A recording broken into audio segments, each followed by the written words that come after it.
January is Alzheimer's Awareness Month. Dementia is on the rise and is a health crisis in Canada. Yet new numbers from the Alzheimer's Society of Canada show that while more than half of Canadians worry about developing Alzheimer's disease or another form of dementia, some say that they would prefer not to know if they had it. And for more on this, we're joined live by Natasha Jacobs. She's the manager of strategic partnerships with the Alzheimer's Society of Canada, and Amy Ferlot, who is a caregiver and who works with families who support people living with dementia. Thank you, too, for taking time to speak with us today. So let's start off with this. What's the difference between Alzheimer's and dementia?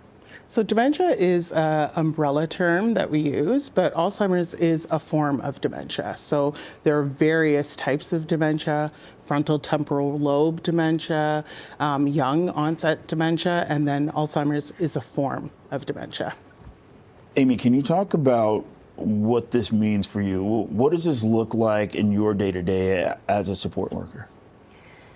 So as a support worker, I see many types of variations of dementia. So we could have a lot of mix. It really depends.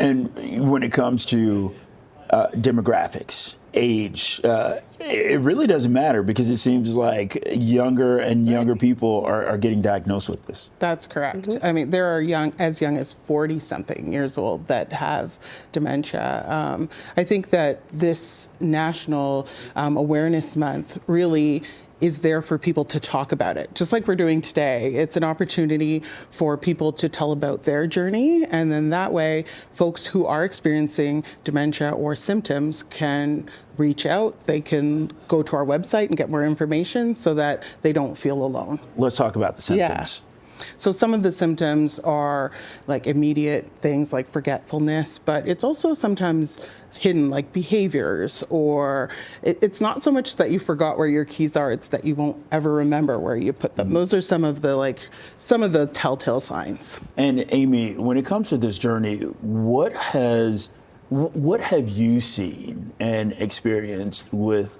the work that you do?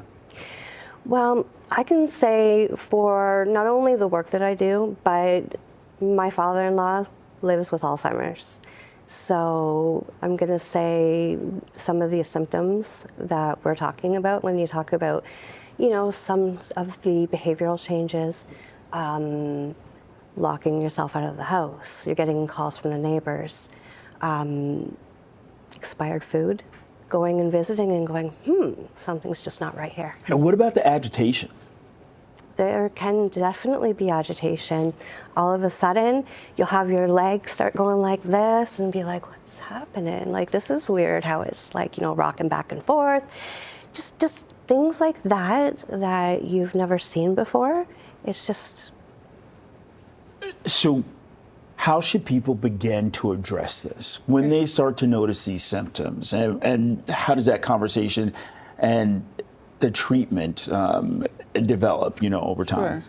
I would say that my advice is go, as your doctor would say, don't go to the internet. I would say come to our website. The Alzheimer's Society really can be your first link to getting information, getting education, and also getting connected to programs and services all across Canada. If you take that first step to speak to somebody who has worked with folks who are going along this journey, and also just being able to speak to someone about your journey is, to me, the first steps. Also talk about it. Talk about what you're feeling. Don't hide it.